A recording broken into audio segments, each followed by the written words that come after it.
And greetings everyone, time for another flashlight review. Let's talk about the new KLARUS XT12GT this time around, which is one of their latest additions to the XT series. Now if the package looks a little shallow to you, well, empty perhaps, it's because I have emptied the contents just in the interest of time, and because the little plastic thing in here which holds everything is starting to rip a bit.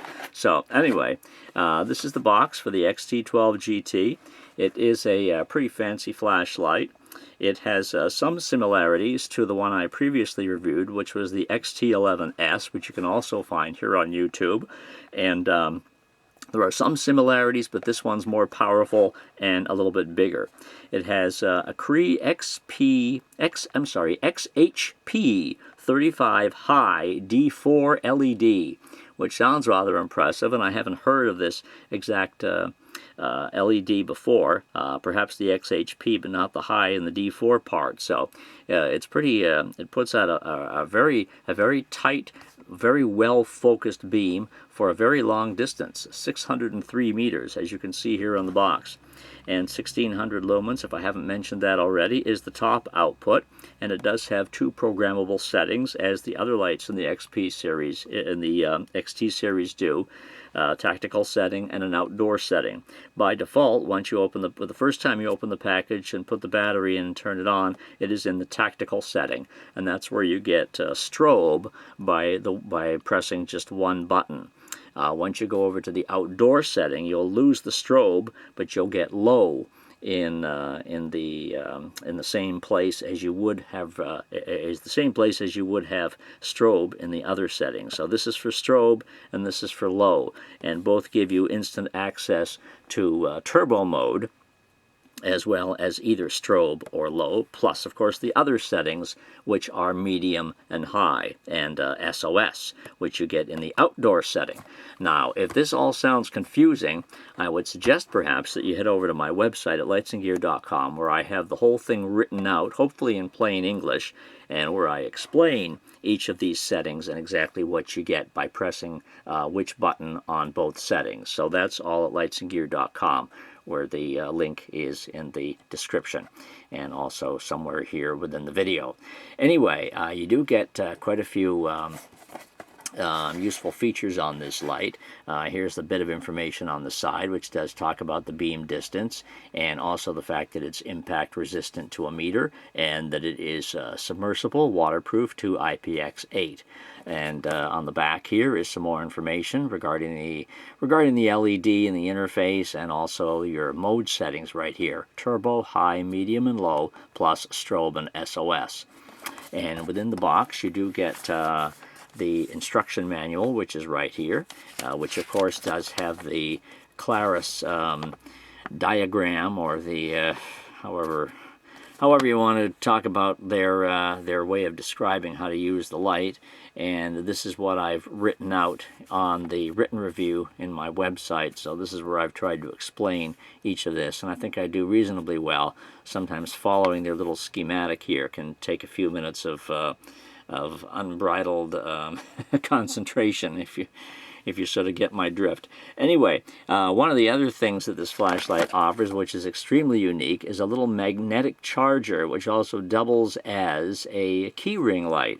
So let's get to all that here as I move to the contents of the package and contents of the box. And the flashlight is right here, and on the other side is a rather nice holster. Pretty sturdy holster, and inside the holster is the USB charging cable, and also a little packet of accessories in here, which includes an adjustable lanyard and a couple of O-rings. So that's what you get there. Now I'll get to the little charging thing here, which is right here. Charging thing here, which is right here, and it's rather a cool looking little charging unit slash light. This is where you charge, or this is where you attach this to the side of the flashlight in order to charge the 18650 battery, which is already inside the light when you get it, with a protected flap, so it won't activate or cause any problems in transport. So we'll show you that in a second. But this here is a little light, and on the back is an on-off switch. And flip the switch, and you have light. It's a nice warm white LED, very diffused, not incredibly bright, but very good for close-up work. And in the light that I have here, let me just see. It's a very nice, easy on the eyes light for pitch darkness, and it's not terribly bright, but it's just what you need for close-up illumination. And one of the things that I said to myself when I first saw this is, how do you charge this thing? Because obviously there's got to be some kind of a battery in here. And indeed, there is a lithium-ion battery inside this unit, but it's not one that you will access, or that I can see that you'll actually need to remove.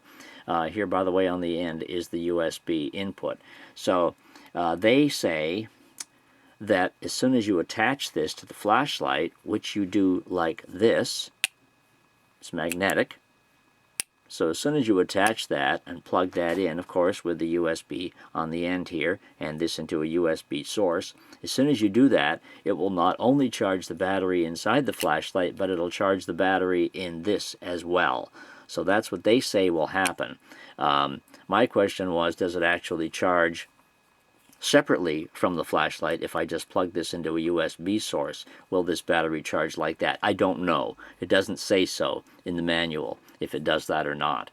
On the other side here, in case you're thinking something is missing, there is no side switch on this light, but this is a threaded hole here to attach to a tripod or something like that. So that's what that is. Looks like something's missing when you look at it at first, but absolutely not. And as I say, on the other side here is the magnetic charger. Want to look at that again? There you go. It just attaches like that. Now, when you do this, there's a light under here which will illuminate just to tell you that it is charging. It'll start in red, and then of course when the charge is finished, it'll go green. This is also your low voltage battery indicator. So if I have all the lights out in here and then turn this on, it will tell you what the state of the battery. And right now it's orange, which means the battery is between 30 and 70%. If it was over 70%, it would be in green, and if it's under 30%, it'll be in red. So that just comes on for a couple of minutes there, just a couple of seconds, to let you know the charge of the battery. And each time you turn it off rather, and turn it back on, it glows once again. But this is what you'll see when the battery is charging as well, that it'll glow in red and then green. And the battery is, of course, already inside the light. And just show you that quickly. Here is the KLARUS battery they give you, 3600 mAh, very nice. And that should last a fair amount of time within the light. And you do have a tactical ring here on the back. However, it doesn't seem to attach. It just kind of spins around. But as soon as you put the cap on, it does tighten up. And you have a spring here in the tail cap, and there's also a spring inside the tube there for the positive end of the battery. And battery goes in, of course, positive side up. Tighten this up, at which time the tactical ring will be, well, basically tight, but you can always take that off if you don't want it to. I don't know why it's loose, because most of these tighten right up, but I cannot get it to tighten. And on the back here, you do have your switches, just like the other lights in this series and other KLARUS lights that I have seen. This is a typical switches for them. This is your primary switch, and this is your mode switch. And I have it set right now in the outdoor setting. So by just pressing that, by just pressing the primary switch, I am in instant turbo. And then by pressing the mode switch, I am in instant low. This, of course, is more of a tactical setting here, meaning that it's momentary. But if I press and hold it, then it'll stay in that mode, just like that. And then I can still switch through the other modes by, again, pressing the same button, and then go through all the modes like that.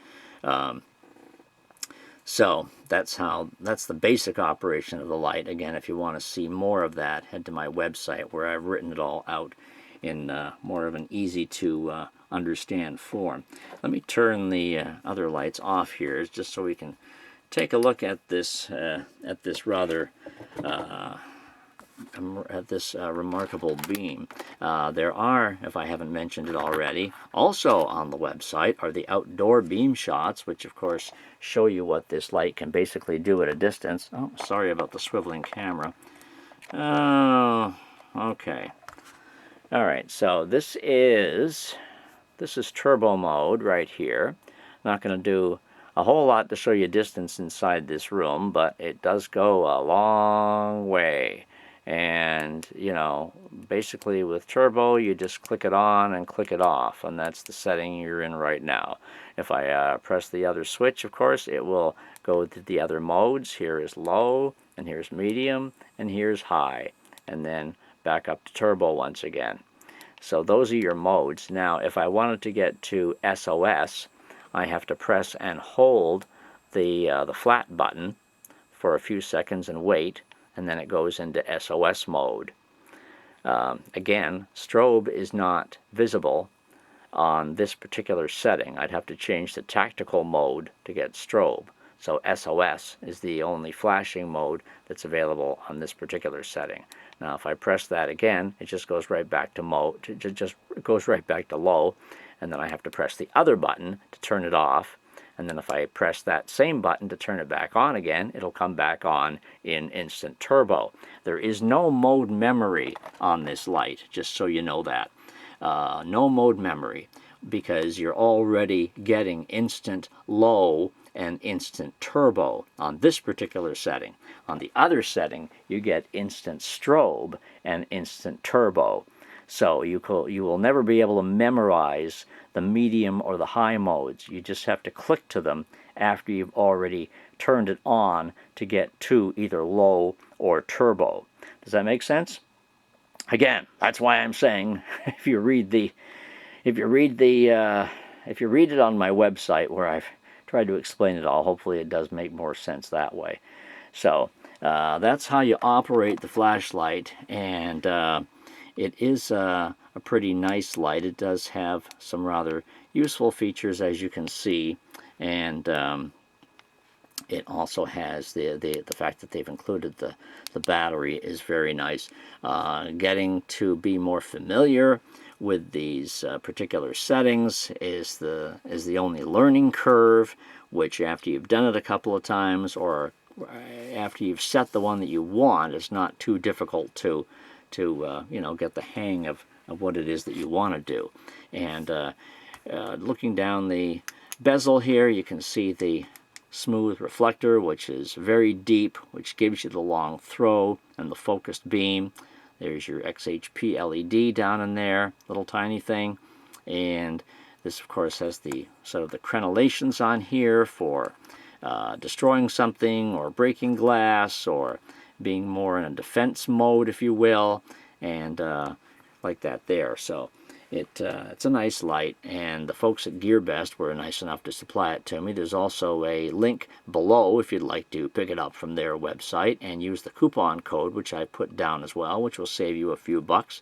And that is also on my website as well, where you can access their sales page and use the coupon for a discount on the KLARUS flashlight. Again, this is the where's the box? Where's the box? Where'd the box go? Where's the box go? Oh yeah, box is right here. Okay. All right. So there's your KLARUS XT12GT LED light. And if you like this video, share it and whatnot, and visit my website for flashlights, batteries, chargers, and more. And pick this up on GearBest and just enjoy it. So anyway, thanks for watching the video. We will see you next time. Take it easy.